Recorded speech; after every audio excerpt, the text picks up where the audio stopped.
अध्याय 81। जब निंग ताओ बड़ी होगी तो वह दुनिया की सबसे खूबसूरत लड़की होगी। स्वर्णिम कोर एक तारा है और आप इसे साधना कहते हैं। जियांग लिंगसू स्वाभाविक रूप से स्वर्ग की सहायता से नींव स्थापित करने में विश्वास नहीं करता था।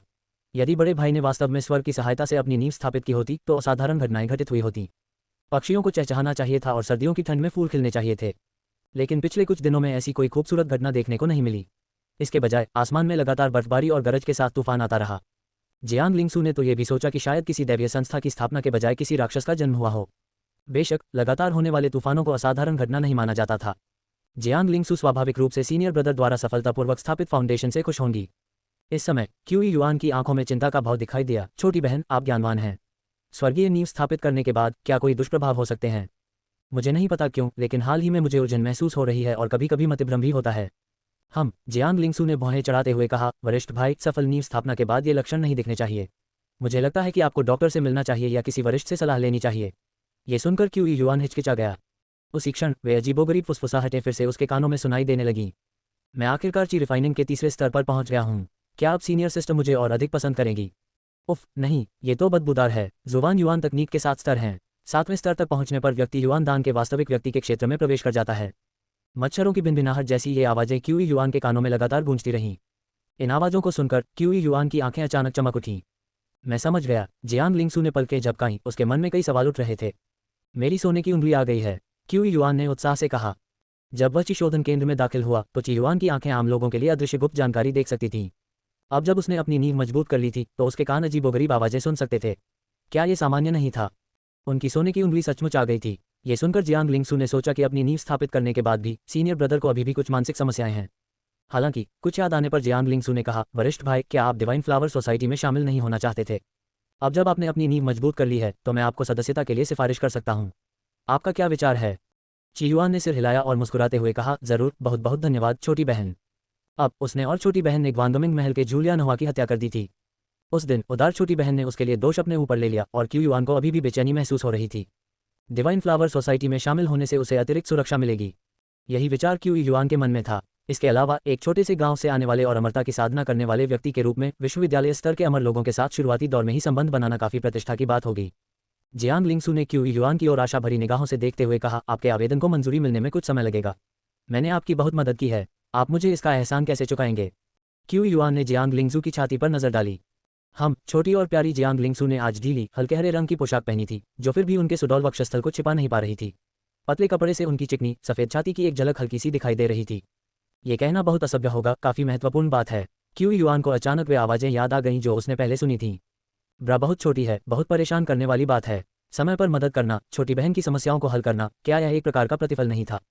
उसने अनजाने में कहा, मैं तुम्हारे लिए एक बड़ी ब्रा खरीद दूंगा। ये सुनकर जियांग लिंगसू ने नीचे देखा और तुरंत अपना हाथ अपनी छाती पर रख लिया। अभी अभी बड़े भाई के एकांतवास से बाहर आने की खबर सुनकर उसने जल्दी से कपड़े पहने थे। उत्साह में उसने लापरवाही से छोटी ब्रा पहनी और पास पड़ी पतली सी ड्रेस भी फटाफट पहन ली। थोड़ा सा खुलासा होते ही उसका चेहरा तुरंत लाल हो गया। बेशर्म! इतना कहकर वह तेजी से घर के अंदर भाग गई। क्यूयुआन ने जियांग लिंगसू की पीठ को हैरानी से देखा, फिर मन ही मन सोचा, बहुत अचानक हो गया। उन्हें लगा कि उन्होंने बहुत ही संवेदनशील तरीके से बात की है, इसलिए उन्होंने भविष्य में अधिक समझदारी से बोलने का संकल्प लिया। छोटी बहन को अपनी घास-फूस की झोपड़ी में लौटते देख क्यूयुआन भी अपने कमरे में वापस चला गया। अपने कमरे में बैठे हुए भी खेल समाप्त होने के बाद उत्पन्न खालीपन दूर नहीं हुआ था। विशेषकर 7 कलर पीक पर भारी बर्फबारी देखकर उन्हें पुरानी यादें ताज़ा हो गईं और उन्हें खेल में जुलाई लेक पर पड़ी बर्फबारी याद आ गई। वह हरे पत्थर पर अकेला बैठा था, उसके साथ केवल चंद्र देवी ही थीं। क्यूयुआन ने अपना हाथ आगे बढ़ाया। उस पर बना अर्धचंद्राकार चिन्ह गायब हो गया था। जीवन कुछ नहीं, एक सपना है। क्यूयुआन ने खेल की जेड पर्ची निकाली और उसका ध्यान उसमें मग्न हो गया। हालांकि उसे चारों ओर केवल सफेद रंग का विशाल विस्तार ही दिखाई दिया। वह पहले की तरह मूनवाचिन कॉन्टिनेंट में प्रवेश नहीं कर सका। खेल पूरा करने के बाद क्या मैं अब और प्रवेश नहीं कर सकता? क्यूयुआन घास की झोपड़ी से बाहर निकला और आकाश की ओर देखा। ऊपर के तारे घने थे। चंद्रमा अवलोकन महाद्वीप पर देखे जाने वाले तारों से भिन्न नहीं थे। आकाश में सभी तारे प्रक्षेपण हैं, इसलिए चंद्रमा अवलोकन महाद्वीप और कैंगलांग क्षेत्र अभी भी एक ही आकाश को देखते हैं। इससे क्यूयुआन को थोड़ी राहत मिली। वह अपने कमरे में लौट गया। चूंकि मैंने एक गेम पूरा कर लिया है तो क्या दूसरा गेम शुरू होगा? चियुआन की चेतना सफेद रंग के जेड पत्थर के टुकड़े के भीतर विचरण कर रही थी। अचानक क्यूयुआन को एक रोशनी दिखाई दी जो किसी गेम ऐप के आइकन जैसी थी। एक नया खेल। क्यूयुआन बेहद खुश लग रहा था। उसकी चेतना लगातार गेम ऐप आइकन की ओर बढ़ रही थी, लेकिन गेम ऐप का आइकन बेहद घृणित लग रहा था और क्यूयुआन की चेतना उसके करीब नहीं जा सकी। बेवकूफ़ी भरा खेल, मुझे खेलने नहीं दे रहा। क्यूयुआन गुस्से में था। उसने पास आने की बहुत कोशिश की लेकिन फिर भी करीब नहीं पहुंच सका। चियुआन का चेहरा पीला पड़ गया। क्या मेमोरी कम होने के कारण डाउनलोड नहीं हो पा रहा है? या शायद इस खेल का स्तर बहुत ऊंचा है और मैं इसे अभी नहीं खेल सकता। ची युआन को वह समय याद आया जब उसने पहली बार मून वाचिंग कॉन्टिनेंट खेला था। एक साधारण व्यक्ति होने के नाते वह अत्यधिक मानसिक तनाव के कारण 1 घंटे से भी कम समय तक ही खेल पाया था। जैसे जैसे उसकी ताकत बढ़ती गई और उसका हौसला मजबूत होता गया, वह लंबे समय तक खेल सकता था। तो क्या मेरी आत्मा दूसरे खेल में उतरने के लिए बहुत कमजोर है? ची युआन को बहुत असंतोष महसूस हुआ। हालांकि उसने स्वर की सहायता से अपनी नींव स्थापित कर ली थी और अपनी दिव्य चेतना का विस्तार करके अपनी आत्मा की शक्ति में काफी वृद्धि कर सकता था, फिर भी वह दूसरे खेल में प्रवेश करने के लिए बहुत कमजोर थी। या तो ये खेल बहुत बड़ा है या इसने मुझे ब्लैकलिस्ट कर दिया है। ये सोचकर क्यू युआन ने आगे बढ़ना बंद कर दिया। अचानक एक धीमी सी आवाज उसके कान में पड़ी। जब निंगताओ बड़ी होगी तो वह दुनिया की सबसे खूबसूरत लड़की होगी। क्यू युआन जम गया। क्या मेरी सुनने की क्षमता इतनी अद्भुत है? क्या ये गेम आइकन की आवाज़ भी सुन सकती है? यह आवाज़ निस्संदेह गेम आइकन की ही थी। आवाज़ स्पष्ट थी और उसमें हल्की सी मासूमियत झलक रही थी, जिससे पता चलता था कि बोलने वाला युवा था। वह एक सुखी जीवन जीती हुई प्रतीत होती थी। क्यू युआन ने अनजाने में कहा, छोटे निंगताओ, मुझे तुम पर विश्वास है। ये कहने के बाद उसने एक असहाय भाव दिखाया, क्योंकि उसे पता नहीं था कि गेम में मौजूद एनपीसी उसे सुन सकता है या नहीं। बहती हवाओं का क्षेत्र, रंग बिरंगे जंगलों और चीड़ के पेड़ों की लहरों की ध्वनि के बीच, काई से ढके हरे पत्थर पर। निंगताओ के आधे चेहरे पर काले बाल थे, उसकी आंखें गहरी थीं और उसके चेहरे पर एक प्यारी सी मुस्कान थी। हवा में उसकी काली पोशाक उसके शरीर से चिपकी हुई थी। शायद कुपोषण के कारण उसका शरीर कुछ दुबला था। उसके खुले हाथों की त्वचा अत्यधिक पीली थी, जिसमें एक रोगग्रस्त सुंदरता झलक रही थी और अंदर की नीली नसें दिखाई दे रही थीं। लड़की दिखने में बेहद खूबसूरत थी, हालांकि वह अभी पूरी तरह से परिपक्व नहीं हुई थी। वह एक उभरती हुई सुंदरता थी। उसकी एकमात्र खामी उसके चेहरे पर एक निशान था, जिस पर एक अजीब सी आकृति खुदी हुई थी, जो उसकी सुंदरता में टूटेपन का भाव जोड़ती थी। लड़की हरे रंग के काई लगे पत्थर पर बैठी पानी में अपनी परछाई को देख रही थी। उसकी आंखों में एक प्यारी सी मुस्कान थी। जब निंगताओ बड़ी होगी तो वह दुनिया की सबसे खूबसूरत लड़की होगी। उसके शब्द समाप्त होते ही उसने अपने हाथ में मौजूद खंजर को अपने बगल में लेटे एक आदमी की गर्दन में घोंप दिया। खून के छींटे उड़कर निंगताओ की काली पोशाक पर लग गए और उसके चेहरे पर भी छलक गए। उसके चारों ओर काले वस्त्र पहने 6 आदमी, जिनमें से प्रत्येक के पास अलग अलग हथियार थे, गंभीर भावों के साथ निंगताओ को देख रहे थे। तलवार लिए एक आदमी ने गहरी आवाज में कहा, छोटी शैतान लड़की, इतनी कम उम्र में इतनी निर्दयी हो, बड़ी होकर कैसी होगी? मुंह से लार टपकाते हुए और हाथ में कुल्हाड़ी लिए एक आदमी ने ठंडे स्वर में कहा, तुम्हारे चेहरे पर किसी राक्षसी लड़की का निशान है, तुम बेहद बदसूरत हो। राक्षसी लड़कियां, हर कोई उन्हें देखते ही मार डालेगा, शैतानों की तरह बदसूरत और दुष्ट। सबसे पवित्र और दयालु संत भी आपको सुंदर नहीं मानेंगे। इस दुनिया में ऐसा सोचने की हिम्मत कौन करेगा? काफी समय से किसी स्त्री का स्वाद नहीं चखा, सिर काट दो और फिर भी। निंगताओ अचानक स्थिर बैठ गया। उसे अपनी माँ की याद आ गई। वह एक समय संत थी और उन्होंने कहा था कि निंगताओ बड़ी होकर दुनिया की सबसे खूबसूरत लड़की बनेगी। लेकिन युवा निंगताओ ने कटार को कसकर पकड़ रखा था और धीरे धीरे उसकी ओर आ रहे 6 आदमियों को देखते हुए उसने अपनी आंखें सिकोड़ लीं। हालांकि वह इतनी बुरी तरह घायल थी कि स्थिति को संभालना उसके लिए संभव नहीं था। इस क्षण अचानक ऐसा लगा मानो आकाश से बिजली कड़क रही हो। एक भारी लेकिन अलौकिक आवाज सबके कानों में गूंजी, छोटे निंगताओ, मुझे तुम पर विश्वास है। घंटी की तरह गूंजती उस विशाल आवाज ने सबके दिलों को छू लिया। निंगताओ के कानों में ऐसा महसूस हुआ जैसे कोई हल्की हवा उसके चेहरे को छू रही हो। कौन है भाई? कौन सा विशेषज्ञ बोल रहा है? हम यहाँ एक राक्षसी लड़की को मारने आए हैं, कृपया दखल न दें। एक राक्षसी लड़की से सामना हुआ, हमें उसे मारना होगा। अपने हथियार पकड़े हुए 6 आदमी पीले पड़ गए। वे भय से भरे हुए अपने आसपास का सावधानीपूर्वक जायजा लेने लगे, क्योंकि वह आवाज बहुत विशाल थी, मानो किसी अमर गुरु की हो। अगर इस आवाज का मालिक उन पर हमला कर दे तो वे इसके परिणामों की कल्पना भी नहीं कर सकते। इसी क्षण निंगताओ हरकत में आई। वह एक काले लट्टू की तरह थी और उसने अपना खंजर काले वस्त्र पहने हुए एक आदमी की छाती में घोंप दिया। खून के छींटे उड़े, जिससे उसकी काली पोशाक पर दाग लग गए। चमकीला लाल खून उसके अत्यधिक पीले हाथ के साथ तीखा विरोधाभास पैदा कर रहा था। ध्यान रहे, उस राक्षसी लड़की से सावधान रहो। अंततः काले वस्त्र पहने हुए लोगों ने प्रतिक्रिया दी। निंगताओ एक भूत की तरह उनके बीच घूमकर तेजी से हत्याएं करने लगा। कुछ क्षण बाद काले वस्त्र पहने सभी पुरुष जमीन पर बेजान पड़े थे। निंगताओ लाशों के बीच खड़ी थी, उसका शरीर खून से लथपथ था। उसकी बांह से खून टपक कर जमीन पर गिर रहा था। उसे भी गंभीर चोटें आई थीं। वह झुकी, अपने खंजर को पकड़े हुए और लाशों की ओर चल पड़ी। यद्यपि वे पहले से ही मृत थे, फिर भी उसने उनके सिर काट दिए। काम खत्म करने के बाद निंगताओ उस पूल की ओर चली गई जहां वह पहले थी। पानी साफ था, लेकिन उसमें कोई मछली या अन्य जीव जंतु नहीं थे। पानी उसके घुटनों तक आ गया था जब वह पानी में उतरी। उसने ऊपर देखा, उसकी आवाज़ मासूम और प्यारी थी, अंकल, क्या आप अभी भी वहीं हैं? निंगताओ चुपचाप खड़ी प्रतीक्षा कर रही थी, लेकिन कोई जवाब नहीं मिला। चाचा जी, अगर आप अभी भी यहीं हैं तो मुझे जवाब दीजिए, मैं नहाने जा रहा हूँ। वह इंतजार करती रही, लेकिन वहां सिर्फ सन्नाटा था। हवा में फूलों और खून की गंध फैली हुई थी और कीड़ों की आवाज़ भी नहीं सुनाई दे रही थी। चाचा जी, निंगताओ अब नहाने जा रहा है, झांकना मत, ठीक है? अगर तुम झांकोगे तो बड़े होने पर तुम्हें मुझसे शादी करनी पड़ेगी। अगर नहीं झांकोगे तो। जैसे ही वह पानी में उतरी, उसकी काली पोशाक धीरे धीरे हट गई और केवल उसका छोटा सा सिर ही पानी की सतह से ऊपर दिखाई दिया। उसके चेहरे पर मासूमियत का भाव था, लेकिन उसकी सतर्कता पूरी तरह से खत्म नहीं हुई थी। कुछ समय बाद आखिरकार निंगताओ पानी से बाहर आ गई। उसने आकाश की ओर देखा। उसकी गहरी पुतलियों में कोई भावना नहीं थी, लेकिन उसकी आवाज़ अभी भी जानबूझकर प्यारी थी। अंकल, मैं आपको याद रखूंगी। उसे उस अनजान आवाज़ से सिर्फ डर लग रहा था। उसके पहले के सारे काम महज अपनी जान बचाने की कोशिश थे। उसकी माँ ने कहा था कि अगर तुम किसी पुरुष से कहो कि तुम उससे शादी करने जा रही हो तो वह शायद एक पल के लिए हिचकिचाएगा। अच्छू, ठंडी हवा के झोंके से जर्जर घास फूस की झोपड़ी में घुसते ही क्यू युआन को छींक आ गई, जिससे उसकी हड्डियां तक कांप उठीं। साधना की किताब पढ़ रहे क्यू युआन खड़े हो गए और बोले, मैंने स्वर्गीय आधारभूत स्थापना प्राप्त कर ली है और मैं सर्वोच्च आधारभूत स्थापना का साधक हूँ। फिर भी मैं अभी भी एक घास फूस की झोपड़ी में रह रहा हूँ, ये बहुत ही नीचा है। कल मैं लकड़ी के घर में चला जाऊंगा। ची युआन को लगा कि उसकी बढ़ी हुई ताकत के साथ साथ उसका रुतबा भी बढ़ना चाहिए। घास फूस की झोपड़ी में रहना बहुत ही कंजूसी भरा था। अगर मैं लकड़ी का घर भी ले लूं तो भी मेरी मेहनत भरी किस्मत नहीं बदलेगी। ची युआन ने बेबसी से आह भरी। पहले हालांकि वह दिन भर खेती और पाठ्यपुस्तकों के अध्ययन में कड़ी मेहनत करता था, फिर भी वह रात में खेल खेल सकता था। यह नीले ग्रह के मेहनती लोगों की तरह था जो सप्ताह में 6 दिन सुबह 9 बजे से रात 9 बजे तक कड़ी मेहनत करते थे, लेकिन काम के बाद फुर्सत और मनोरंजन के लिए गेम खेल सकते थे और छोटे वीडियो देख सकते थे। लेकिन अब खेलों और मनोरंजन के अभाव में हर दिन केवल कठिन अध्ययन ही रह गया था।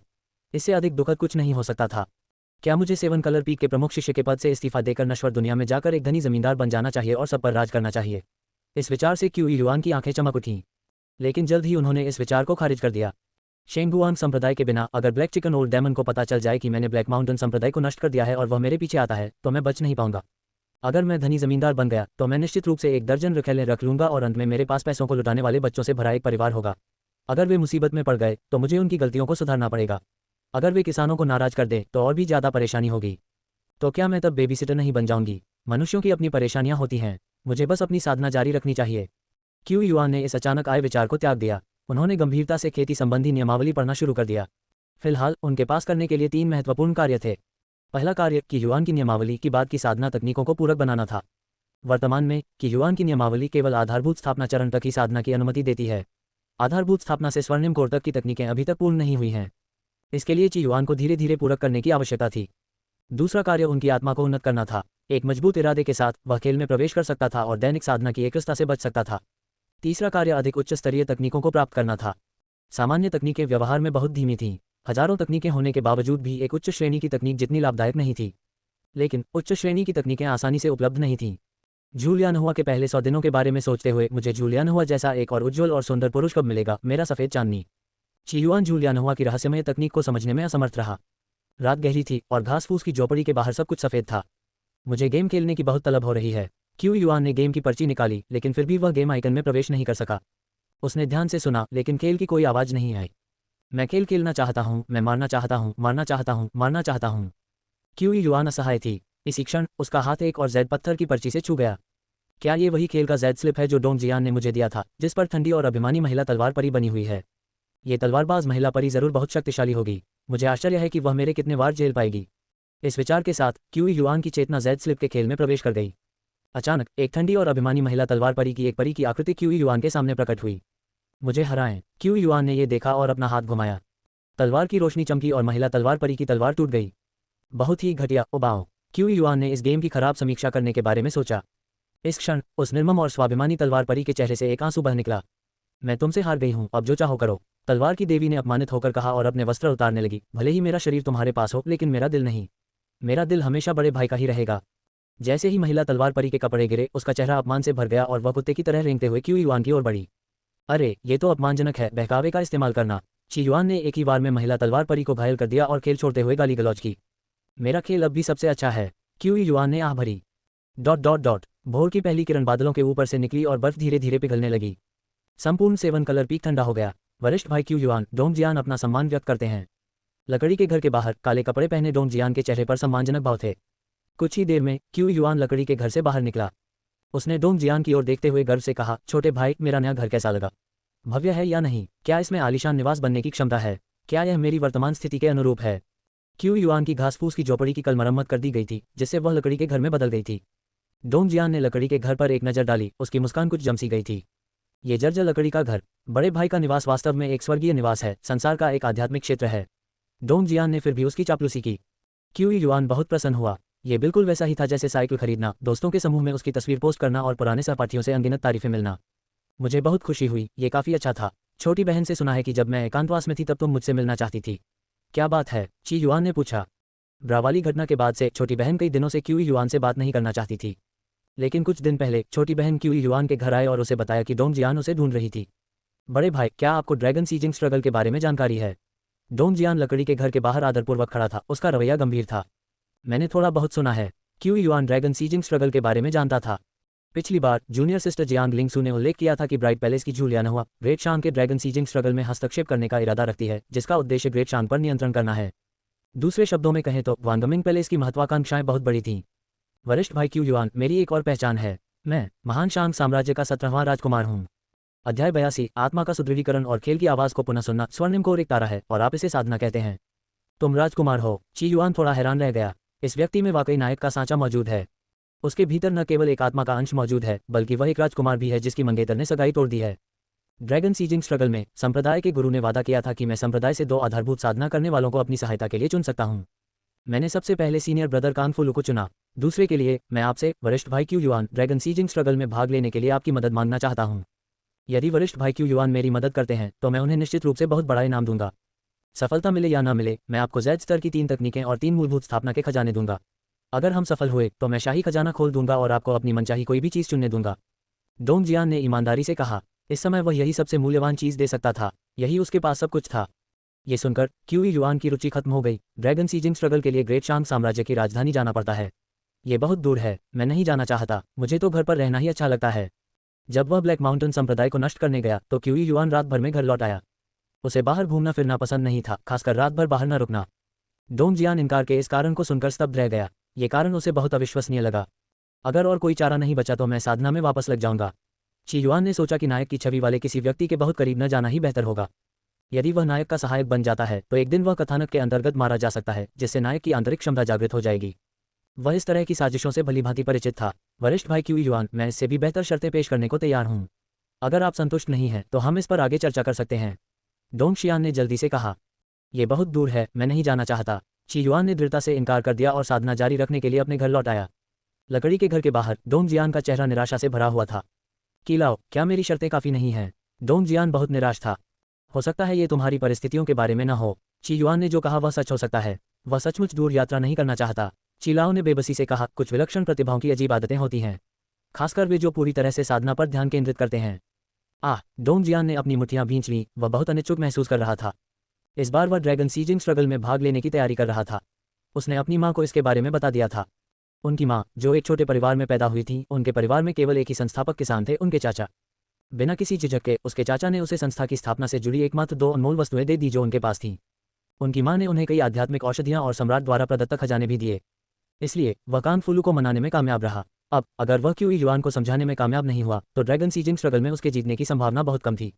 वह अपनी माँ और चाचा को निराश नहीं करना चाहता था। लकड़ी के घर के बाहर खड़े होकर वह चुपचाप इंतजार कर रहा था, जैसे कोई छात्र बर्फ में इंतजार कर रहा हो।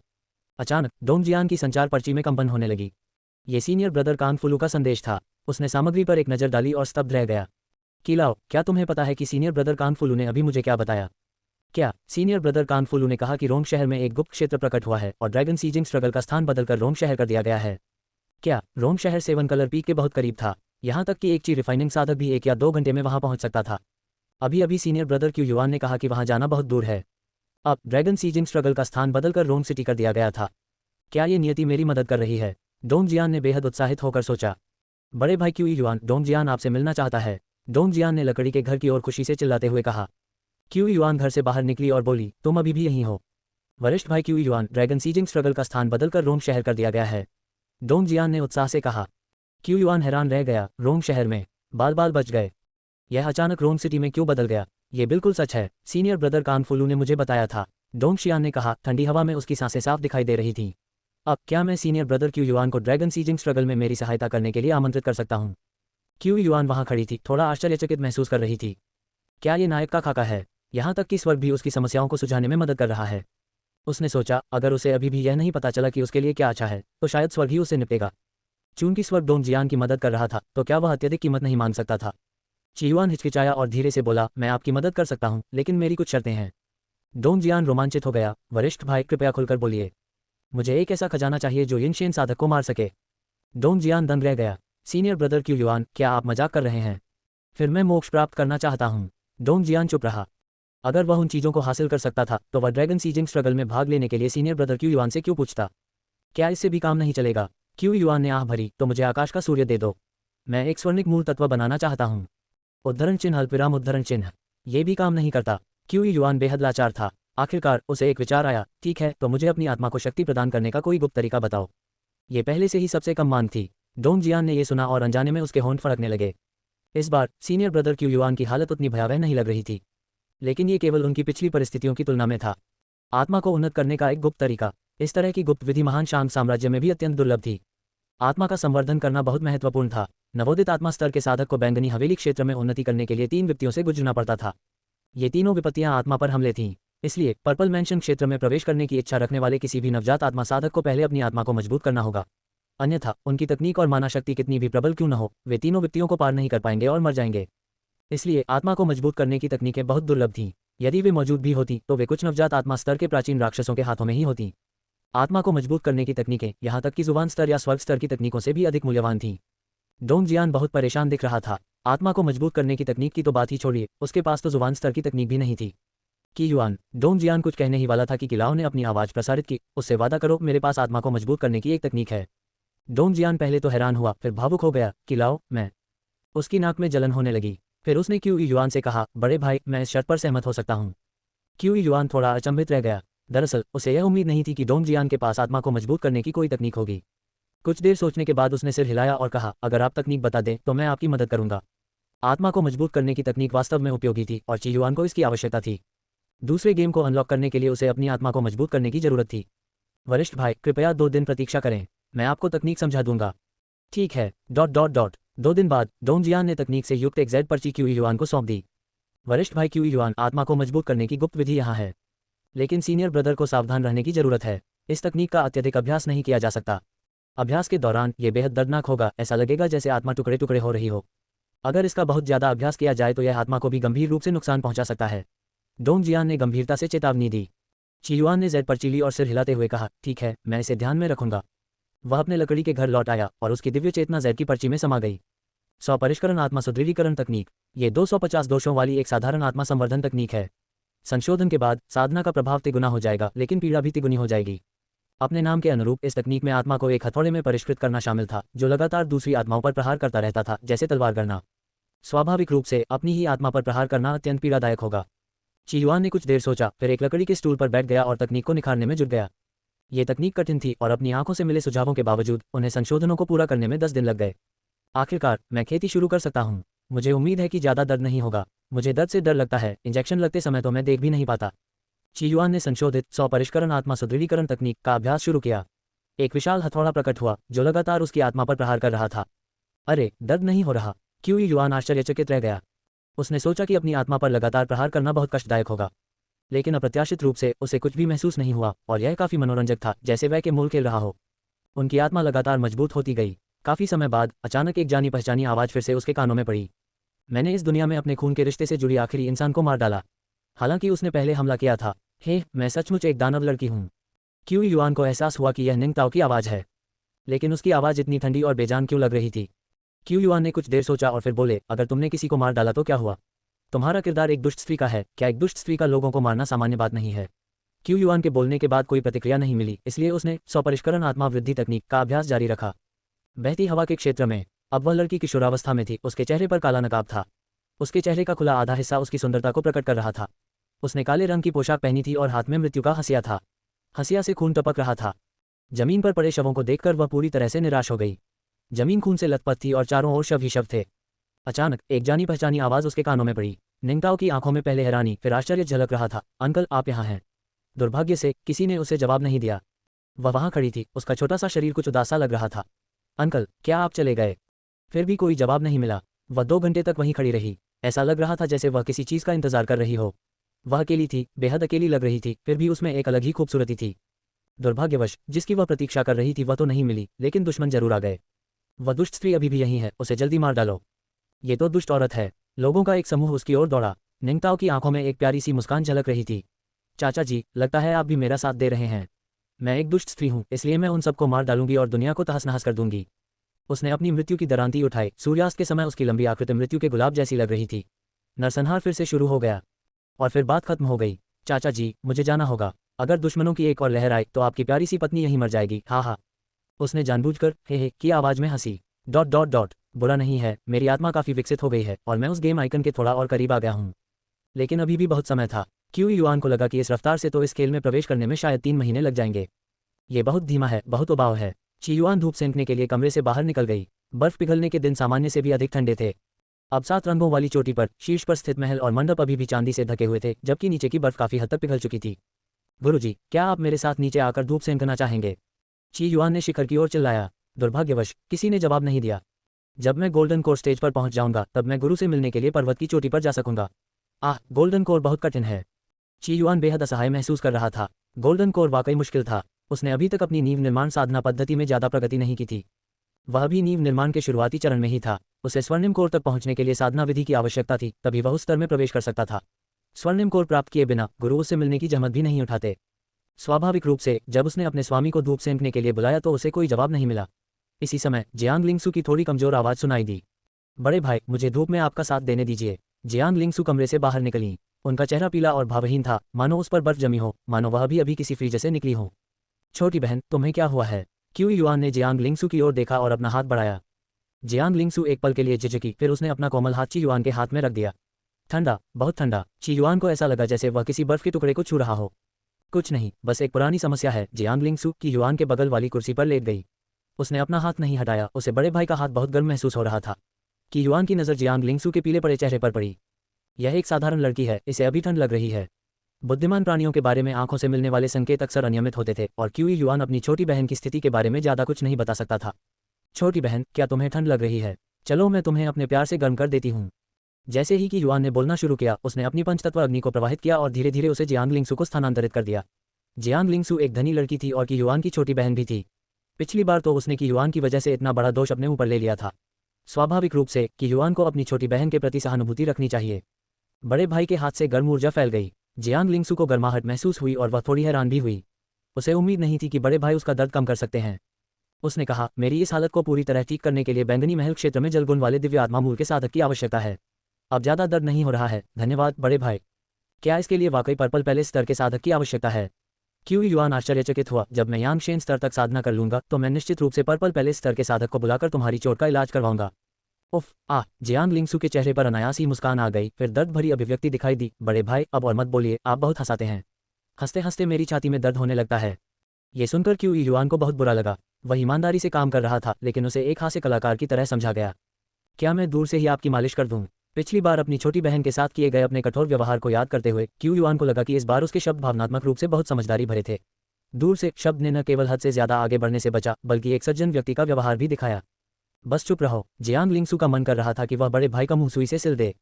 ये सुनकर ची युआन चुप रहा। वह एक बीमार व्यक्ति से बहस नहीं करना चाहता था। साथ ही वह इस बात पर विचार कर रहा था कि उसने अपनी छोटी बहन को नाराज करने के लिए क्या गलत कहा था।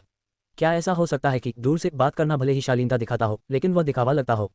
बड़े भाई, धन्यवाद, जियांग लिंगसू ने धीरे से कहा। कुछ नहीं है, क्यू युआन ने कहा। कुछ मत बोलो। उद्धरण चिन्ह ... उद्धरण चिन्ह। मैं आपको एक अच्छी खबर सुनाता हूँ। मैंने डिवाइन फ्लावर एसोसिएशन में शामिल होने के लिए आपके आवेदन में आपकी मदद की थी और इसे मंजूरी मिल गई है। उद्धरण चिन्ह ... उद्धरण चिन्ह। क्यू युआन ने कुछ प्रसन्नता के साथ सिर हिलाया। ये दिव्य पुष्प संघ की सदस्यता का प्रमाण है। जियांग लिंगसू ने अपने बाएं हाथ से अपनी छाती से एक विशेष जेड पर्ची निकाली और कहा, यह जेड पर्ची विशेष रूप से बनाई गई है और 10,000 आध्यात्मिक पत्थरों के बराबर मूल्यवान है। ये सुनकर क्यू युआन तुरंत हैरान हो गया। क्या इसकी कीमत 10,000 स्पिरिट स्टोन है? ये तो गोल्डन कोर स्तर के जादुई खजाने के बराबर है। ये छोटी बहन वाकई बहुत अमीर है। इसमें कोई हैरानी नहीं कि आम लोग डिवाइन फ्लावर एसोसिएशन में शामिल नहीं हो सकते, वे तो सदस्यता का ये प्रमाण पत्र भी नहीं खरीद सकते। दुर्भाग्य से वह अभी कुछ बोल नहीं सका। वह सचमुच उस अमीर लड़की के प्रति अपना सम्मान व्यक्त करने के लिए छोटी पत्नी का इशारा करना चाहता था। यह अब तुम्हारा है, अब से तुम दिव्य पुष्प संघ के सदस्य हो। जियांग लिंगसू ने जेड पर्ची ची युआन को दी। ची युआन ने जेड पर्ची ली और जियांग लिंगसू को ये कहते हुए सुना, अपनी आत्मा का एक अंश अलग करके इसमें प्रवेश करो और जेड पर्ची तुम्हें अपना स्वामी मान लेगी। इस जेड पर्ची का कार्य केवल सदस्यता का प्रमाण होना मात्र नहीं है। कुछ विशेष स्थानों को छोड़कर हमारे दिव्य पुष्प संघ के सदस्य कहीं भी हों, इस जेड पर्ची के माध्यम से संवाद कर सकते हैं। उसने जियांग लिंगसू के निर्देशों का पालन किया और अपनी आत्मा का एक अंश अलग करके उसमें प्रवेश किया। पल भर में जेड स्लिप ने उसे अपना स्वामी मान लिया। उसके दिमाग में सूचनाओं का सैलाब उमड़ पड़ा। क्यू युआन के चेहरे पर आश्चर्य के भाव दिखाई दिए। क्या ये क्यू के साथ साथ एक फोरम जैसा नहीं है? उसने पाया कि यह जेड स्लिप एक मोबाइल फोन की तरह थी जिसमें कई मॉड्यूल थे। इनमें से एक मॉड्यूल क्यू जैसा था, जो सामान्य संचार जेड स्लिप के समान था, लेकिन अधिक कार्यों के साथ एक उन्नत संस्करण था। इसके अलावा डिवाइन फ्लावर एसोसिएशन के सदस्यों के लिए एक फोरम की तरह संवाद करने का स्थान भी था। क्यू युआन थोड़ा आश्चर्यचकित हुआ। वास्तव में भले ही साधकों ने प्रौद्योगिकी वृक्ष को सक्रिय नहीं किया था, फिर भी कई चीजें वैसी ही थीं। जियांग लिंगसू की आंखों में एक गर्व भरी मुस्कान थी। वरिष्ठ भाई, क्या आपने पहली बार इतनी उच्च स्तरीय जेड स्लिप देखी है? आपका क्या विचार है? अध्याय 83 चंद्र देवता और चंद्र अवलोकन महाद्वीप से समाचार। स्वर्णिम कोर एक तारा है और आप इसे साधना कहते हैं। बहुत महंगा है, सचमुच बहुत महंगा है, क्यूई युआन ने अफसोस जताया। 10,000 आध्यात्मिक पत्थरों से कितने घर खरीदे जा सकते हैं? क्यूई युआन को नहीं पता था, लेकिन यह जेड पर्ची मोबाइल फोन से भी कहीं अधिक आदिम थी। जियांग लिंगसू के होंठ ऊपर की ओर मुड़ गए। बहन अमीर है, लेकिन इसमें बहुत कम फंक्शन है। अगर इसमें वीडियो कॉल और वॉइस चैट की सुविधा होती तो और भी अच्छा होता, क्यू युआन ने विस्तार से बताया। यहाँ तक कि उन्होंने टेंसेंट क्यू की नकल करने के बारे में भी सोचा। अगर हम रेड पैकेट भेजकर स्पिरिट स्टोन हासिल कर पाते तो यह और भी दिलचस्प होता। आम लोगों की तरह ची युआन भी गलतियां ढूंढने और सुझाव देने में विशेष रूप से कुशल था। बड़े भाई चुप रहो, जियांग लिंगसू ने क्यू युआन पर आंखें घुमाई। खुद ही समझ लो, मैं थक गई हूं और सोने जा रही हूं। उसका कोमल हाथ की युआन की पकड़ से छूट गया और जियांग लिंगसू अपनी लगभग जर्जर हो चुकी फूस की झोपड़ी में लौट गई। दूसरी ओर क्यू युआन ने अपनी आध्यात्मिक चेतना को दिव्य पुष्प संघ की जेड पर्ची की ओर निर्देशित किया। क्या मुझे कोई उपनाम चुनना चाहिए? चेहरे विहीन तलवारबाज कैसा रहेगा? नहीं, मैंने चूतियानिक्सियोन को मारते समय मास्क पहना हुआ था। मैंने ची युआन सूत्र की स्थापना की, मुझे एक पूजनीय दाव पूर्वज होना चाहिए। चलो, उत्पत्ति स्वर्ग आदरणीय की उपाधि धारण करते हैं। क्यू युआन ने अपना उपनाम बदलकर फोरम में प्रवेश किया। इस मंच में 3 खंड थे, सार्वजनिक, मध्यवर्ती और उन्नत। क्यू युआन ने कोशिश की, लेकिन वह केवल सार्वजनिक अनुभाग तक ही पहुंच सका। वह मध्यवर्ती और उन्नत वर्गों में प्रवेश नहीं कर सका। मध्यवर्ती अनुभाग में प्रवेश के लिए मेरे योगदान अंक पर्याप्त नहीं हैं। डिवाइन फ्लावर एसोसिएशन के अन्य अनुभागों में प्रवेश के लिए योगदान अंक आवश्यक थे। डिवाइन फ्लावर एसोसिएशन में योगदान देकर योगदान अंक अर्जित किए गए। फिलहाल क्यू युआन के योगदान अंक 0 थे, इसलिए वह अन्य अनुभागों में प्रवेश नहीं कर सकता था। क्या इसमें कोई छिपे हुए भाग हो सकते हैं? क्यू युआन कुछ बुदबुदाते हुए सार्वजनिक क्षेत्र में प्रवेश कर गया। तुरंत ही क्यू युआन के सामने जानकारी प्रकट हो गई, ठीक वैसे ही जैसे उसके पिछले जीवन के मंचों पर पोस्ट होती थी। फ्लाइंग स्वॉर्ड्समैन फाउंडेशन की स्थापना और विकास संबंधी अंतर्दृष्टि। प्रथम श्रेणी की मूलभूत आध्यात्मिक जड़ी बूटी युवानलोम घास खरीदने का इच्छुक हूँ। चोंगशान गुप्त क्षेत्र में प्रशिक्षण के अनुभव। ये सभी उपाधियां बहुत ही उचित हैं, क्यू युआन ने टिप्पणी की। उसने सबसे पहले जो पोस्ट देखी उस पर क्लिक किया, जो फाउंडेशन एस्टेब्लिशमेंट कल्टीवेशन इनसाइट्स के बारे में थी। पोस्ट का नाम उड़ता हुआ तलवारबाज था। उस पोस्ट में उल्लेख किया गया था कि फ्लाइंग स्वॉर्ड्समैन अर्थवेन का एक मध्य श्रेणी का फाउंडेशन एस्टेब्लिशमेंट कल्टीवेटर था। उन्होंने अपने कुछ साधना संबंधी अनुभव साझा किए। उन्होंने बताया कि नींव स्थापित करने का सबसे महत्वपूर्ण पहलू एक ठोस आधार तैयार करना और शक्तिशाली मानव ऊर्जा का विकास करना है। इस तरह गोल्डन कोर का निर्माण करते समय कोर अधिक मजबूत होगा। कई लोगों ने पोस्ट का जवाब दिया और वे बहुत ही विनम्र थे। धन्यवाद साथी दाववादी। जब आपके पास समय हो मेरे साथी दाववादी, तो मेरी गुफा में आइए, हम साथ में बैठकर बातें करेंगे और मजे करेंगे। क्यू युआन ने पद छोड़ दिया। फिर उन्होंने अन्य पोस्ट देखी। सार्वजनिक अनुभाग में कई पोस्ट थीं जिनमें विभिन्न विषयों को शामिल किया गया था। साधना संबंधी अंतर्दृष्टि प्राप्त करना, खजाने और गुप्त तकनीकों को खरीदने की तलाश करना, गुप्त लोगों से अनुभव साझा करना, बातचीत करना, द्वंद्व युद्ध की व्यवस्था करना आदि। अचानक एक पोस्ट पर क्यू युआन की नजर पड़ी। लाल चट्टानी क्षेत्र से प्राप्त सुनहरी जल सुइयां बिक्री के लिए उपलब्ध हैं। Red rock realm. Qu Yuan ने करीब से देखने के लिए क्लिक किया। इस पोस्ट में लेखक ने रेड रॉक रील्म का परिचय दिया। रेड रॉक क्षेत्र कैंगलांग क्षेत्र से सटा हुआ एक छोटा नश्वर क्षेत्र था, जो विभिन्न प्रकार के स्वर्ण आधारित खजानों से समृद्ध था। ग्रैंड दाओ संप्रदाय ने रेड रॉक क्षेत्र के प्रवेश द्वार को नियंत्रित किया और व्यापार किया, जिससे कई अद्वितीय खजाने कैंगलांग क्षेत्र में आए। सचमुच केवल एक ही दुनिया नहीं है। कैंगलांग क्षेत्र और रेड रॉक क्षेत्र एक दूसरे के निकट हैं। मून वाचिंग महाद्वीप का क्या? क्यू युआन ने विचार किया। उसने एक पल सोचा और चंद्रमा देखने वाला महाद्वीप खोजा। हालांकि मून वाचिंग कॉन्टिनेंट के बारे में कोई जानकारी नहीं थी, जिससे क्यू युआन थोड़ा निराश हो गया।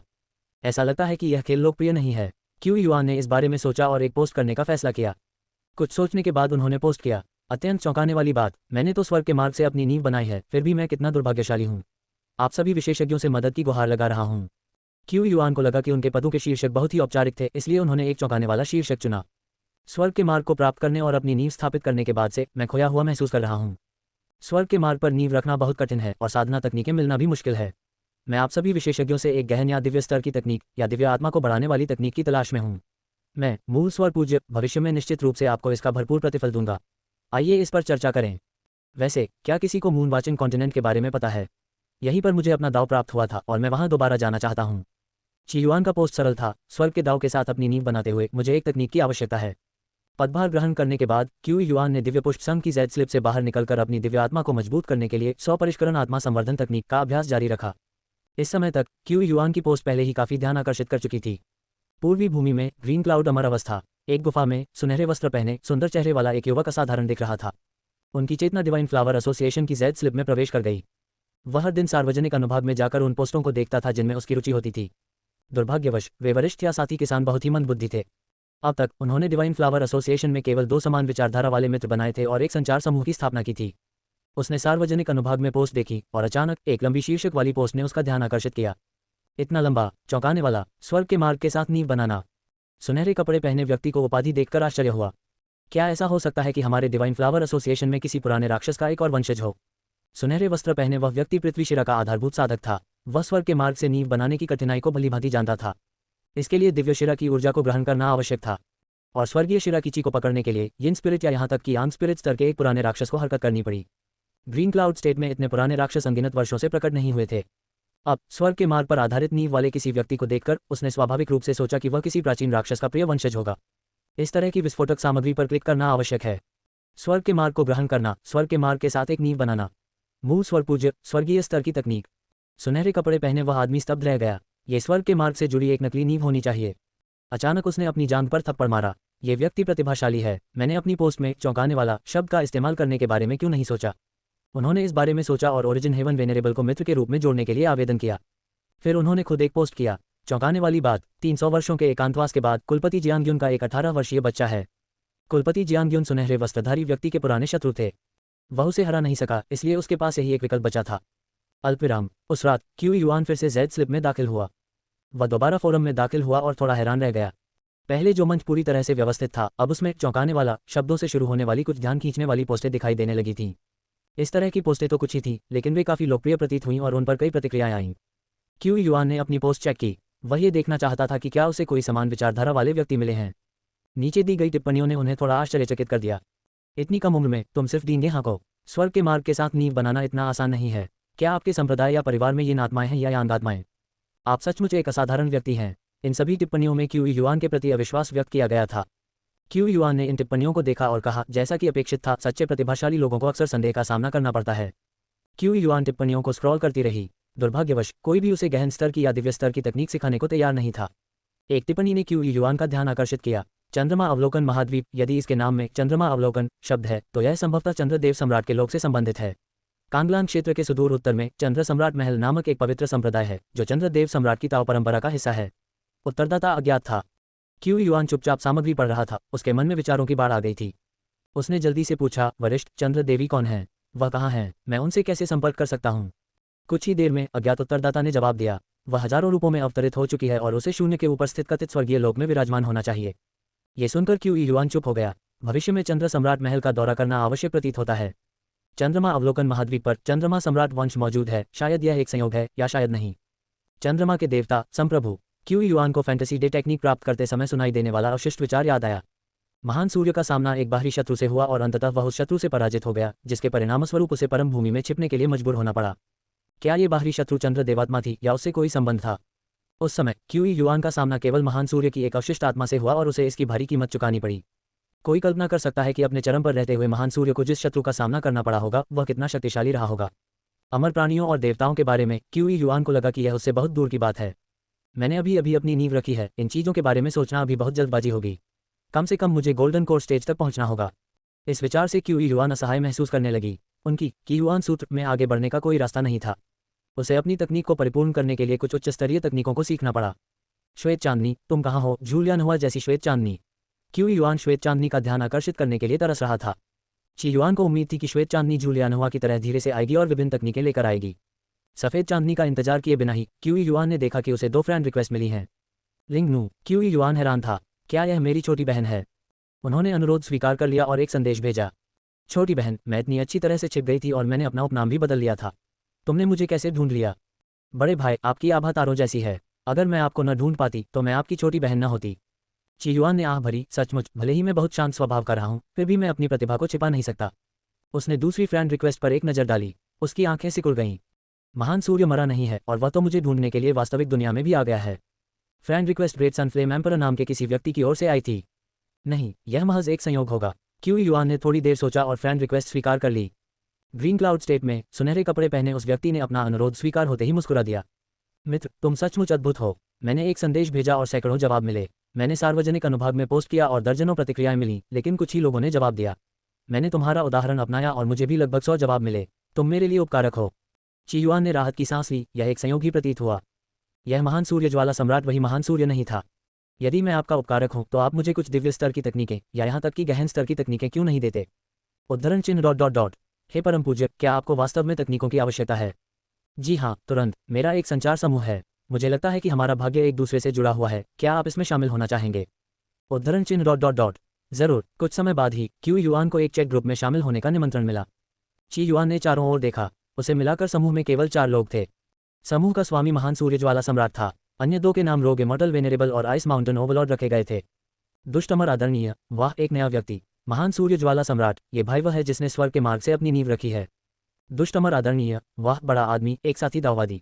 दुर्भाग्य से मैं 1 लाख वर्षों से फाउंडेशन एस्टेब्लिशमेंट का साधक रहा हूँ, बस अमर स्तर का फाउंडेशन एस्टेब्लिशमेंट। मैं इसे फिर से नहीं बना सकता, यही मेरे जीवन का अफसोस है। महाराज, आप बहुत शक्तिशाली हैं। हमें अपनी शक्ति दिखाने के लिए कोई दिव्य स्तर की तकनीक बताए, ची युआन ने विनम्रता से कहा। खांसी, मेरे पास कोई दिव्य स्तर की तकनीक नहीं है, लेकिन चूंकि आप संचार समूह में शामिल हुए हैं, आप हमारे ही एक साथी दाववादी हैं। समूह में हमने कुछ तकनीकें साझा की हैं। इनमें 3 गहन स्तर की तकनीकें और 7 जेड स्तर की तकनीकें हैं।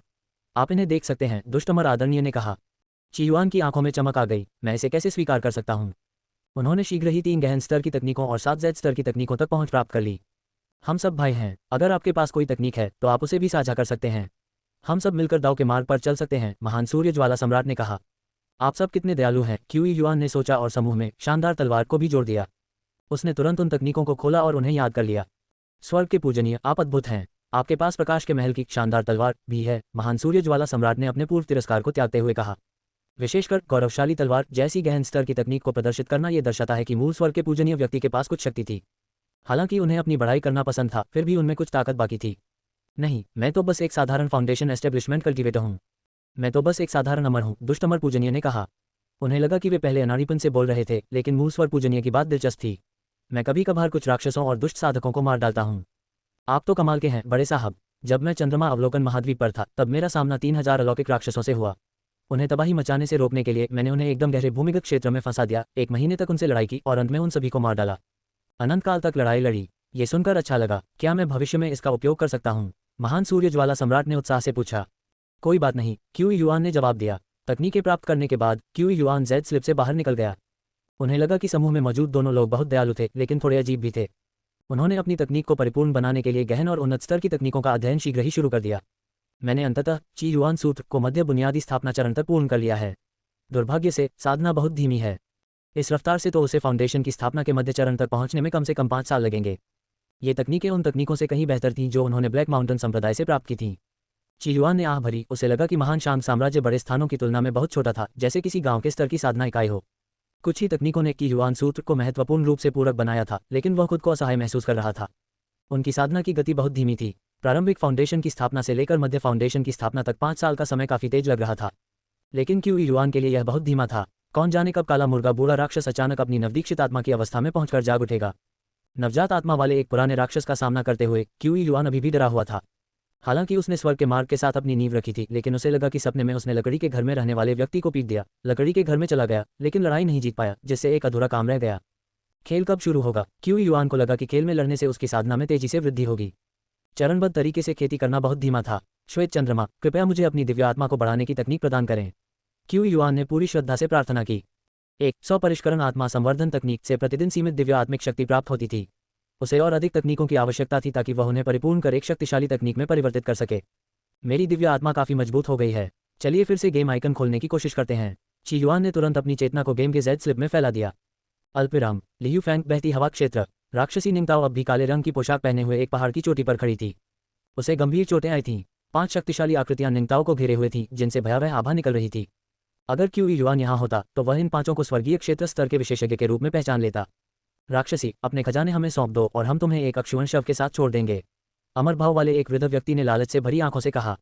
इस राक्षसी ने महज 1 सदी में ही उनके स्तर तक पहुंच हासिल कर ली थी। स्वाभाविक रूप से उनका मानना था कि उसके पास ऐसे अनमोल खजाने थे जिनकी बदौलत वह इतनी जल्दी विकास कर पाए। बाकी चारों ने भी उतनी ही लालची निगाहों से निंगताओ को देखा। पर्वत की चोटी पर खड़ी निंगताओ गर्व से मुस्कुरा रही थी। उसकी काली पोशाक, जिस पर नाजुक कढ़ाई की गई थी, हवा में लहरा रही थी। अपने पहले के रूप की तुलना में उसका कद लंबा, कमर पतली और छाती भरी हुई थी, जो उसकी पोशाक में मुश्किल से समा रही थी। सबसे आकर्षक विशेषता उसकी बर्फ जैसी सफेद त्वचा थी, जो उसकी काली पोशाक के साथ तीक्ष्ण विरोधाभास पैदा कर रही थी, जो चांदनी में बर्फ की तरह सफेद दिख रही थी। उसने उन 5 की ओर देखा। उसकी आंखों में अहंकार भरा हुआ था। क्या यह संभव है कि मैं अपनी प्रतिभा पर निर्भर रहूं? हम प्रतिभा तो नाम की है। एक हटे कटे आदमी ने निंगताओ को घूरते हुए कहा। तुम्हारा साथ देने वाला आदमी कहाँ है? उसे बाहर लाओ। इन वर्षों में निंगताओ ने तेजी से तरक्की की और एक महान साधक द्वारा समर्थित होने की अफवाहों के कारण होने वाली हिचकिचाहट से बचने के लिए उसने त्वरित दमन से भी खुद को बचा लिया। लेकिन किसी को नहीं पता था कि यह महान कृषक कौन था। बूढ़े आदमी, मुझे लगता है उसका कोई समर्थक नहीं है। ये सब झूठ है, एक कठोर महिला ने निंगताओ को गुस्से से घूरते हुए कहा। उन पांचों ने ब्लड स्लॉटर सिटी पर नियंत्रण कर रखा था, जहां प्रतिवर्ष 300 लड़के लड़कियों की बलि सिन सिटी को दी जाती थी, और निंगताओ भी कभी उन्हीं बच्चों में से एक था। वे पांचों धीरे धीरे निंगताओ के पास पहुंचे। निंगताओ ने मनमोहक मुस्कान के साथ कहा, मुझे तुम्हें मारने के लिए अपने पति की क्या जरूरत होगी। जब उसने पहली बार वह अजीब आवाज सुनी तो उसने अपने हमलावरों को मार डालने का मौका लपक लिया। लेकिन उसे उस आवाज के मालिक से डर लगता था। उसकी मां ने कहा था कि किसी पुरुष को पति कहकर पुकारने से वह अस्थायी रूप से हत्या करना बंद कर देगा। बचपन में उसने अपनी जान बचाने के लिए आसमान की ओर पुकार लगाई थी। लेकिन 100 साल बीत चुके थे और निंगताओ अब वह कमजोर लड़की नहीं रही थी। वह मजबूत हो गई थी, खुद की रक्षा करने में सक्षम थी। आज ब्लड स्लॉटर सिटी के 5 शासकों द्वारा किया गया हमला वास्तव में उन्हें मारने की उसकी योजना थी। आज तुम्हारा मृत्यु दिवस है। यमराज की दरांती लिए खड़ी निंगताओ के चेहरे पर हवा से उड़ते बाल बिखरे हुए थे। उस क्षण एक शक्तिशाली आभा फैल गई। अचानक आकाश से एक जोरदार गड़गड़ाहट की आवाज आई। धिक्कार है इस गेम पर, मुझे ब्लॉक कर दिया, मर जाओ। आह, मैं तुम्हारा पति नहीं हूं। बूम, एक रहस्यमयी आवाज गूंजी। ऐसा लग रहा था मानो स्वर्ग से कोई देवता धरती को डांट रहा हो, गरजते हुए जैसे बिजली कड़क रही हो। पांचों विशेषज्ञों ने आकाश की ऊर्जा को घूमते हुए देखा, जिससे बैंगनी लाल रंग की बिजली का निर्माण हुआ। मूल दैवीय क्षमता, पंचलोकों में सर्वोच्च। उन पांचों के चेहरों पर खौफ के भाव थे। क्या ये सुप्रीम कोर्ट का हमला था? क्या इस राक्षसी को सचमुच कोई शक्तिशाली समर्थक प्राप्त था? अध्याय 84, ड्रैगन द्वारा संघर्ष पर कब्जा। स्वर्णिम कोर एक तारा है और आप इसे साधना कहते हैं। हे परम प्रभु, हमें बख्श दो। महान परमेश्वर के सामने वे भला कैसे दुस्साहस कर सकते थे। ऐसा कहा जाता था कि जब भगवान क्रोधित होते थे तो मीलों तक शव बिखरे पड़े रहते थे। वे लोग इतने भयभीत इसलिए थे क्योंकि पाप के नगर में एक सर्वोच्च प्रभु विराजमान थे। हालांकि वह भयानक बिजली का झटका सीधे उनकी ओर बढ़ रहा था। नहीं, वे पांचों शक्तिशाली व्यक्ति भागने की कोशिश कर रहे थे, लेकिन वे उस वज्रपात का सामना कैसे कर सकते थे। उन पर बिजली गिरी और वे बेबस होकर देखते रहे कि कैसे उनके शरीर राख में बदल गए। ब्लड स्लॉटर सिटी के पांचों शासक वहीं मारे गए। उफ, निंगताओ का छोटा सा शरीर टूटी हुई डोर से बंधी पतंग की तरह उछलकर दूर जा गिरा। उस बिजली के झटके से ही वह बुरी तरह घायल हो गई थी। उसके मुंह के कोने से खून टपक रहा था, लेकिन उसके चेहरे पर एक प्यारी सी मुस्कान थी। पतिदेव, क्या आप मुझे चेतावनी दे रहे हैं? केवल एक शक्तिशाली पुरुष ही मेरे योग्य है, निंगताओ। पतिदेव, आप अब भी मेरी परवाह करते हैं। इस मूल दिव्य शक्ति ने मुझे इसलिए प्रेरित किया था कि मैं इसे बेहतर ढंग से समझ सकूं, है ना? चेहरे पर प्यारी सी मुस्कान लिए वह एक सौम्य और आज्ञाकारी पत्नी की तरह दिख रही थी। अगर ची युआन यहाँ निंगताओ की बातें सुन रहा होता तो वह निश्चित रूप से कहता, छोटी सुंदरी, तुम्हारी कल्पनाशीलता कुछ ज्यादा ही है। बेशक उसे यह नहीं पता था कि कभी युवा लगने वाली वह लड़की वास्तव में उससे उम्र में बड़ी थी। इसी बीच 7 कलर्स पीक पर क्यू युआन गुस्से से आग बबूला हो गई। बेवकूफ़ी भरा खेल, घटिया खेल। हमेशा एक एनपीसी से मुझे पति कहलवाते हैं और मुझे बहकाते हैं, लेकिन मुझे खेलने नहीं देते। अपनी दिव्य आत्मा के काफी विकसित हो जाने के बाद उसने जबरदस्ती खेल में प्रवेश करने की कोशिश की, लेकिन वह असफल रहा। जैसे ही उसकी चेतना गेम आइकन के करीब पहुंची, उसे एक जोरदार झटका लगा। वह बस जोर जोर से गालियां ही दे सकता था। उन्होंने निंगताओ के विचारों का कुछ अंश भी सुना, जिसमें उसने उन्हें पति के रूप में संबोधित किया था। उसने गुस्से में अपशब्द कहे, ये ठीक नहीं है, मुझे अपनी दिव्य आत्मा को मजबूत करना होगा और इस खेल को सबक सिखाना होगा। ची युआन ने साधना शुरू कर दी। लगभग 2 महीने पलक झपकते ही बीत गए। क्यू युआन ने अपनी आंखें खोलीं और अपने भीतर थोड़ी बड़ी हुई माना शक्ति को देखकर असहाय महसूस किया। उसकी शक्ति बहुत धीमी गति से बढ़ रही थी। इन 2 महीनों के दौरान ची युआन ने मुख्य रूप से अपनी दिव्य आत्मा को बढ़ाने की तकनीकों का अभ्यास किया, जिसमें ची युआन सूत्र एक गौण विषय था। इन 2 महीनों में उन्होंने खेल में प्रवेश करने के कई प्रयास किए, लेकिन सभी असफल रहे। उसने निंगताओ की आवाज़ 7 बार सुनी थी, जिसमें से 4 बार उसने जवाब दिया और बाकी 3 बार उसने उसे नजरअंदाज कर दिया। आखिरकार पिछली 3 बार तो उसने उसे पति कहकर नहीं पुकारा था। उसे लगा कि शायद वह उसे फ़ोन नहीं कर रही थी, इसलिए वह बेवजह उसकी चापलूसी करने की कोशिश नहीं करना चाहता था। बड़े भाई, ड्रैगन के लिए संघर्ष शुरू होने वाला है, आपको निकलना होगा। जियांग लिंगसू ने एक नन्हे बौने की तरह अभिनय करते हुए क्यू युआन को पुकारा। ठीक है। क्यू युआन ने अपनी छोटी बहन की ओर देखा, जिसने वसंत ऋतु के लिए थोड़े मोटे कपड़े पहने थे, और अपनी लकड़ी की झोपड़ी से बाहर निकल आया। Dot dot dot dot dot dot Rome शहर मूल रूप से दिव्य प्रकाश चेंगुआन संप्रदाय के अधीन एक नश्वर शहर था। हालांकि पिछले 2 महीनों में शहर में काफी बदलाव आए हैं।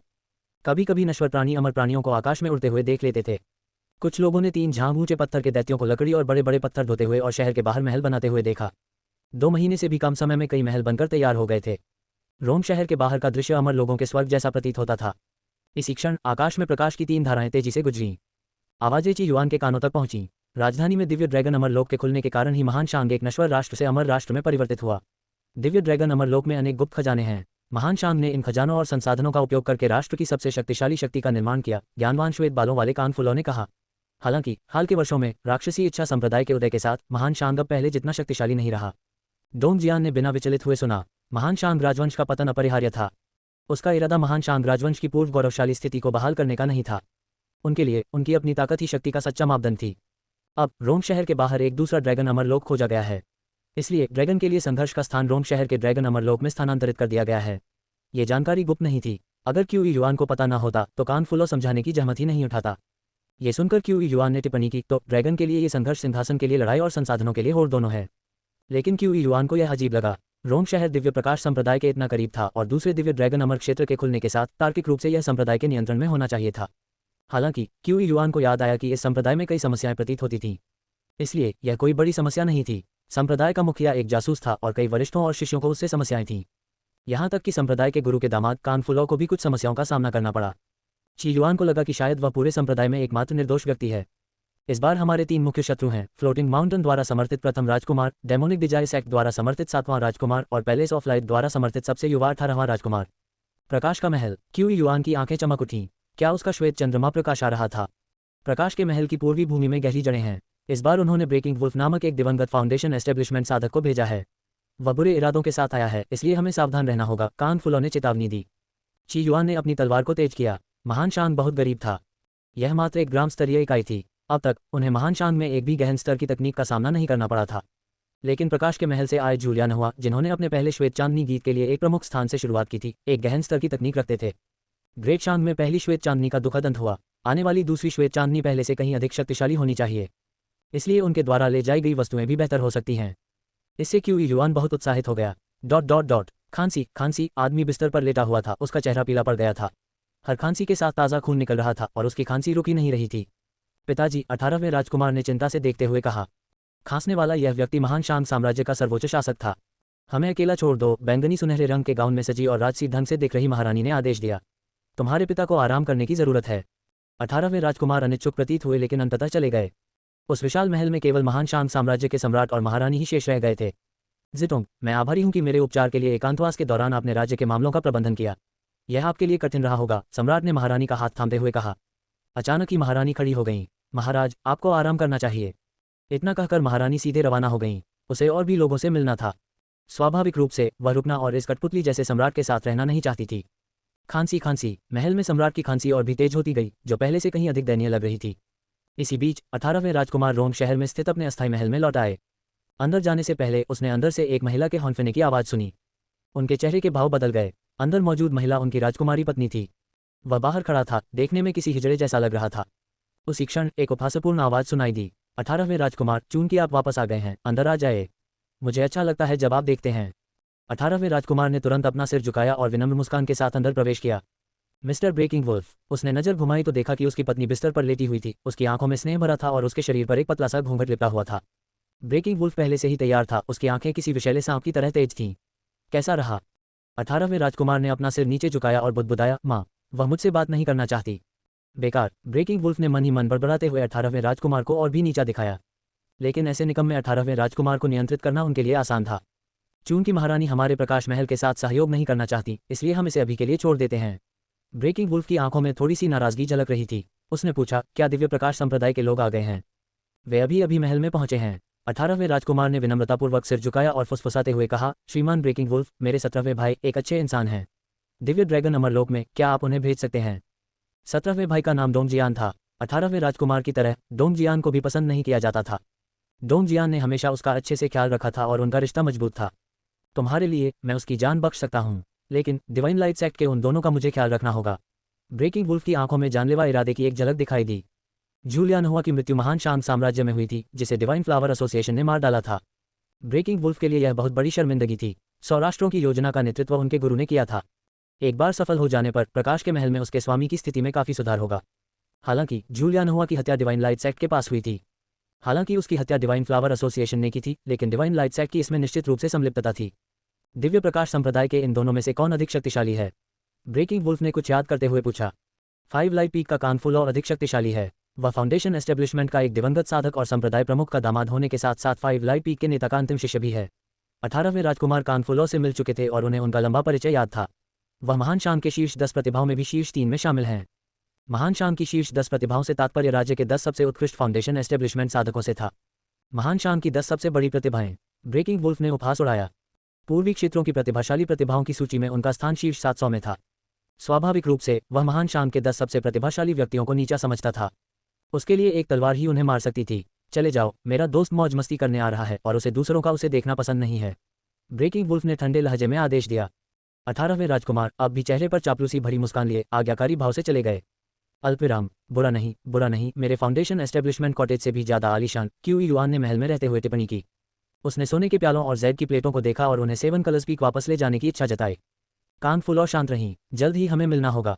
तब तक विभिन्न संप्रदायों के लोग वहां पहुंच चुके थे।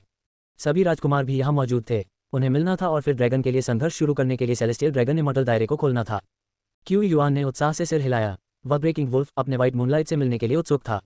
बैठक शुरू होने से पहले कुछ समय बचा था, इसलिए क्यू युआन को वो महसूस होने लगी। उन्होंने अपनी आध्यात्मिक चेतना के साथ डिवाइन फ्लावर एसोसिएशन की जेड स्लिप में प्रवेश करने का निर्णय लिया। उन्होंने देखा कि डिवाइन फ्लावर एसोसिएशन के 4 महान देव सम्राटों के समूह में कई संदेश थे। सभी के लिए खुशखबरी, आज मैंने पूर्वी भूमि की लघु प्रतिभा सूची में 300वां स्थान प्राप्त किया है, दुष्ट अमर आदरणीय ने घोषणा की। बधाई हो महाराज, कृपया हमारी रक्षा करें। ग्रुप में सभी लोग पोस्ट कर रहे थे। क्यू युआन को दुष्ट अमर पूजनीय के प्रति भी प्रशंसा का भाव था। क्यू युआन अपने गांव में फाउंडेशन एस्टेब्लिशमेंट के शीर्ष 10 साधकों में से एक था, जबकि उसके समूह के सदस्य पहले से ही प्रांतीय स्तर के विलक्षण प्रतिभा वाले थे। अध्याय 85। उदार लूफी स्वर्णिम कोर एक तारा है और आप इसे साधना कहते हैं। बुरा नहीं है दुष्ट अमर पूजनीय, आपने पूर्वी भूमि की छोटी प्रतिभाओं की सूची में जगह बना ली। अब तक ग्रुप चैट में चुप रहने के बाद आइस माउंटेन ओवरलॉर्ड ने बोलना शुरू किया।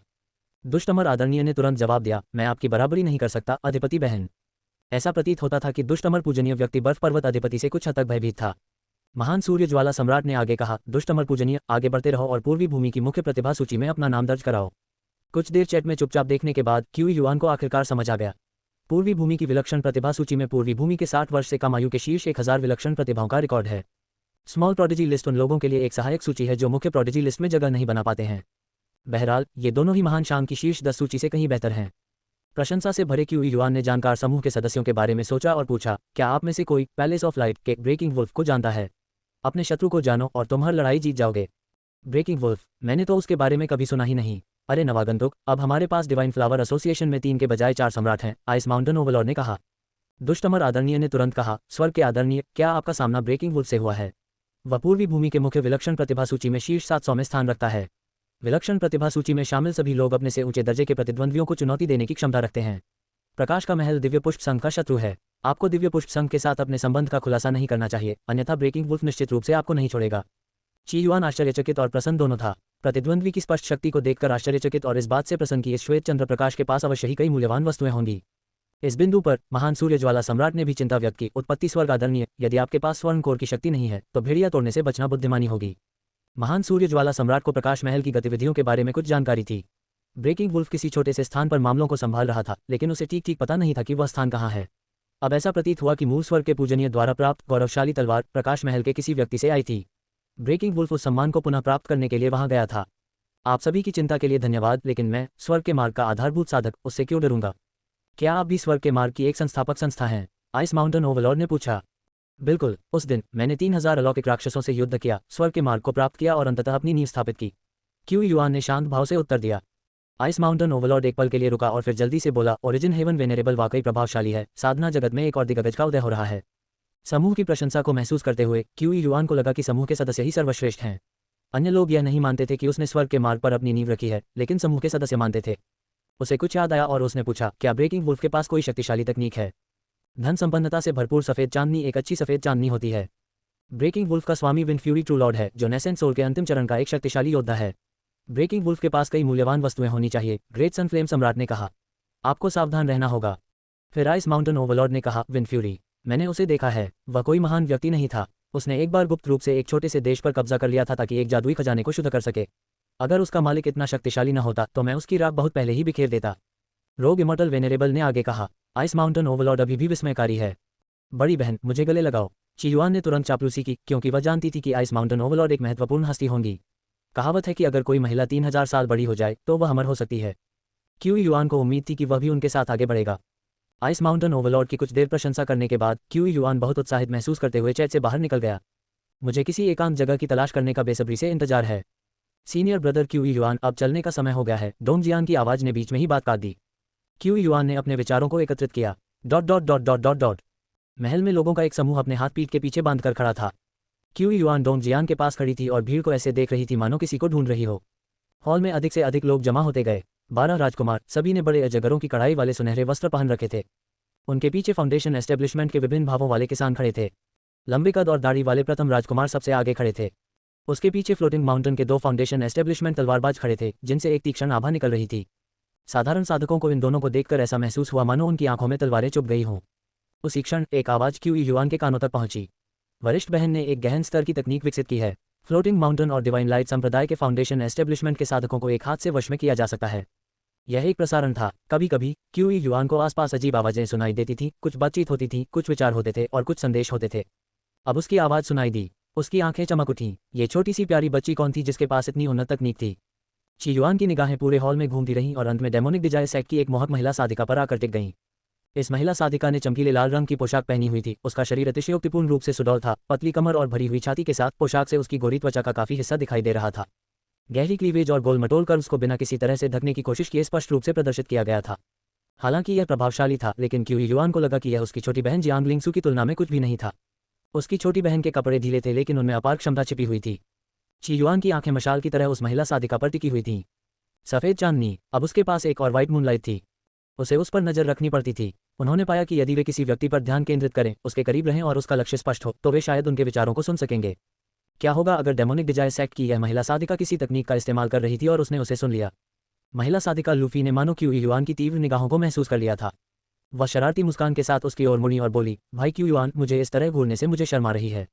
क्यों ना आप आज रात मेरे कमरे में आएं और मुझे अच्छे से देख लें। बोलते समय उसने जानबूझकर अपनी छाती को आगे की ओर धकेला, जिससे क्यू युआन को उसका भरपूर नजारा मिल गया। उसके शब्दों ने सबका ध्यान क्यू युआन और लूफी की ओर आकर्षित कर लिया, जिनकी आंखों में चंचल भाव थे। उनमें से एक फ्लोटिंग माउंटेन की महिला तलवारबाज ने की युआन को तिरस्कार भरी नजरों से देखा। कि युआन को इन निगाहों की परवाह नहीं थी। वह खुशी से मुस्कुराया, सचमुच वह इंतजार नहीं कर सकता था। लूफी थोड़ी हैरान रह गई, उसकी मुस्कान और चौड़ी हो गई। मैं तुम्हारा इंतजार करूंगी छोटे भाई। वह हैरान थी, क्या 7 कलर्स पीक का शीर्ष शिष्य सचमुच ऐसा था? लेकिन इस तरह से यह और भी बेहतर था। उसे अपने शरीर का इस्तेमाल करके इन पुरुषों के साथ खेलना बहुत पसंद था। उसी क्षण एक दमदार आवाज गूंजी, क्या सब लोग यहाँ हैं? सफेद वस्त्र पहने और पीठ पर लंबी तलवार लिए एक व्यक्ति हॉल में दाखिल हुआ। वह प्रकाश से भरपूर प्रतीत होता था। सभी जानते थे कि यह उनकी साधना तकनीक के कारण था। नया आने वाला किरदार ब्रेकिंग वुल्फ था, जिसके ठीक पीछे 18वां राजकुमार एक नौकर की तरह चल रहा था। सभी राजकुमारों और साधकों ने ब्रेकिंग वुल्फ को सतर्क निगाहों से देखा। आखिरकार प्रकाश का महल तो एक बाहरी ही था। उन सभी को प्रकाश के महल के प्रति तीव्र प्रतिरोध महसूस हुआ। क्यू युआन ने भी ब्रेकिंग वुल्फ को ध्यान से देखा। आखिरकार यही तो असली श्वेत चांदनी थी। उसके सामने लूफी कुछ भी नहीं था। ब्रेकिंग वुल्फ ने चारों ओर नजर डाली। उसकी निगाहें कुछ पल के लिए क्यू युआन और कानफुलों पर रुकी, फिर कुछ क्षणों के लिए कानफुलों पर टिक गईं और फिर आगे बढ़ गईं। उन्होंने बिना कुछ और बोले अपनी जगह ग्रहण कर ली। सभी पर अत्यधिक दबाव था। हालांकि क्यू युआन शांत रहा और ब्रेकिंग वुल्फ और लूफी के बीच अपनी निगाहें बारी बारी से घुमाता रहा। उसे दोनों व्हाइट मूनलाइट्स पर नजर रखनी पड़ती थी ताकि वे कहीं भाग न जाएं। ची युआन की तीव्र निगाहों ने कई लोगों का ध्यान आकर्षित किया। ची युआन की घूरती निगाहों से असहज महसूस करते हुए ब्रेकिंग वुल्फ ने बदले की भावना से उसकी ओर देखा। मुझे तुम याद हो, दिव्य प्रकाश संप्रदाय के ची युआन। सफेद बालों वाला व्यक्ति कानफुलौर था, जो डिवाइन लाइट सेक्ट का शीर्ष फाउंडेशन एस्टेब्लिशमेंट कल्टिवेटर था। दूसरा व्यक्ति ची युआन ही होना चाहिए था। ची युआन ने ब्रेकिंग वुल्फ की आंखों में हत्या का इरादा देखा और उसे थोड़ा गुस्सा आया। बस एक नज़र डालते ही तुम मुझे मारना चाहते हो। प्रकाश का महल सचमुच अपने अहंकार की प्रतिष्ठा पर खरा उतरता है, जैसा कि उसकी छोटी बहन ने कहा था। यह पाखंडियों से भरा हुआ है। डेमोनिक डिजायर सेक्ट की व्हाइट मूनलाइट को देखो। घूरे जाने पर भी उसने क्यू युआन को अपने कमरे में आमंत्रित किया। राक्षसी इच्छा संप्रदाय के लोग कहीं अधिक उदार थे। ब्रेकिंग वुल्फ की बातें सुनकर कानफुलो की युआन के सामने खड़ा हो गया। पैलेस ऑफ लाइट वाकई बहुत प्रभावशाली है। तो आप ब्रेकिंग वुल्फ हैं? मैं कानफुलो हूँ, संप्रदाय प्रमुख का दामाद, 5 लाइट पीक के नेता का प्रत्यक्ष शिष्य और फाउंडेशन एस्टेब्लिशमेंट का एक उन्नत साधक। अगर किसी को याद रखना है तो वह मैं ही हूँ। कानफुलों से एक शक्तिशाली आभा निकल रही थी। ब्रेकिंग वुल्फ ने आंखें सिकुड़ी। दिलचस्प। उन्होंने इसके बाद कुछ नहीं कहा। पूर्वी देशों की विलक्षण प्रतिभाओं की सूची में शामिल व्यक्ति के रूप में इस देहाती गंवार के बारे में क्यों परेशान होना? एक बार दिव्य ड्रैगन अमरलोक में प्रवेश करने के बाद एक तलवार ही उसका अंत कर देगी। कानफुलों ने क्यू युआन की ओर देखा। छोटे भाई, मेरे यहाँ होने से ब्रेकिंग वुल्फ घमंड करने की हिम्मत नहीं करेगा।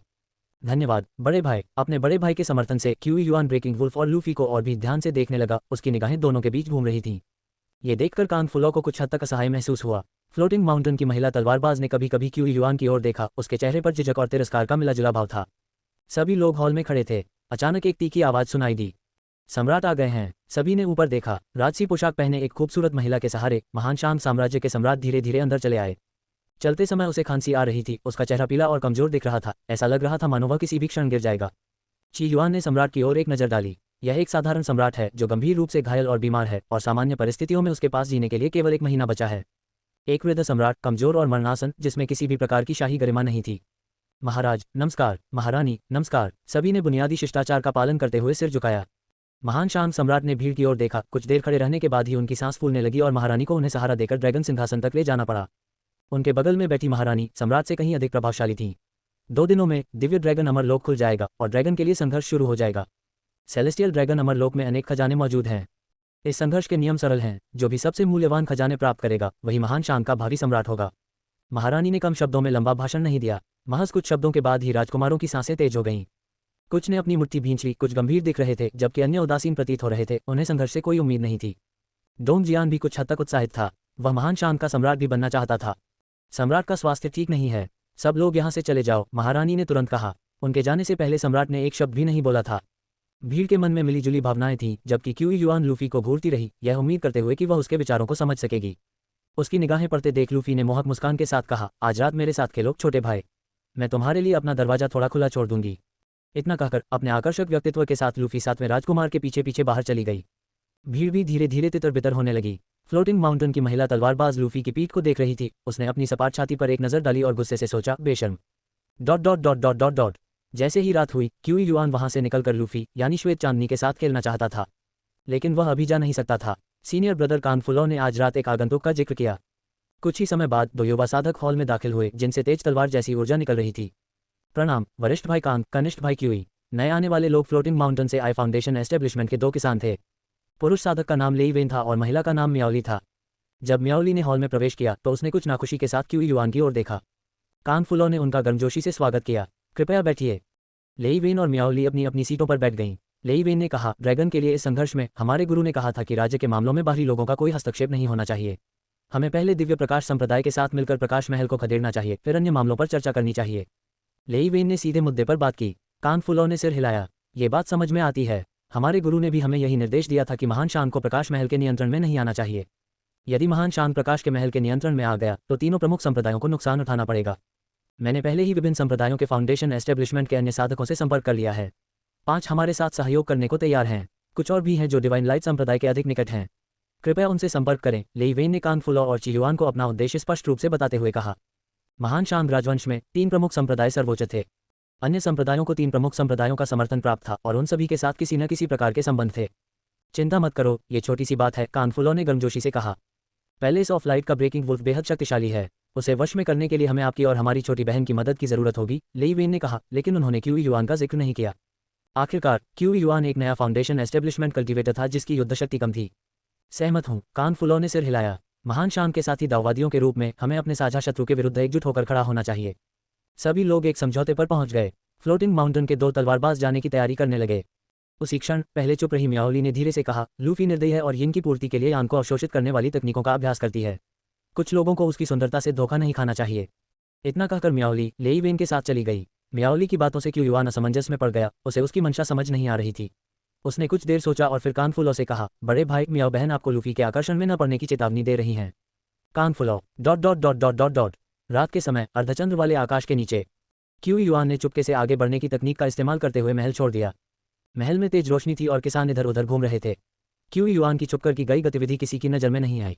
डेमोनिक डिजायर सेक्ट का क्वार्टर आगे ही होना चाहिए, है ना? क्यूई युआन हिचकिचाया। आज रात उसका मकसद लूफी की बातें चुपकर सुनना था ताकि वह कुछ गहन स्तर की तकनीकें सुन सके।